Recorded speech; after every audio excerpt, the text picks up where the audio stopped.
My name is Dr. Manoj Saldana. I am working as a General Duty Medical Officer at the Primary Health Center, Hiremagalur, Chikmagalur Taluk. Rain filter, we had a program in our health department where Kayakalpa and NQS assessment is going on. There we have to install a rainwater harvesting system in the PHCs. Because of that, I heard from my friends, doctors who had installed in other PHCs. This system was installed in other PHCs. Knowing that we had an option of installing in our PHC also, so I had to go for it. Here in the PHC, we get an outpatient of 120 to 130 patients per day. The water supply here, it was from municipality, which was being supplied once in 3 days or once in 4 days. Sometimes it used to, the motor used to get burned sometimes.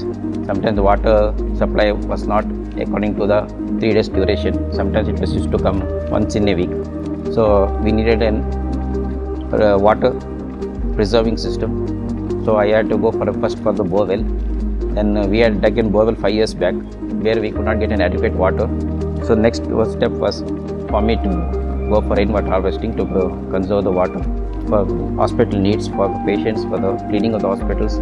So now there is no shortage of water because we have got the connection. Finally, FL rainwater harvesting system has been installed in our PHC and it has been connected to the borewell, and the water gets collected during rainy season, and during summer seasons we are finding it very easy to consume the water from the borewell, which has been preserved from rainwater harvesting systems.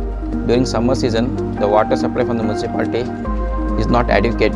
Because of this rainwater harvesting system preservance, we can consume this water whenever we need it.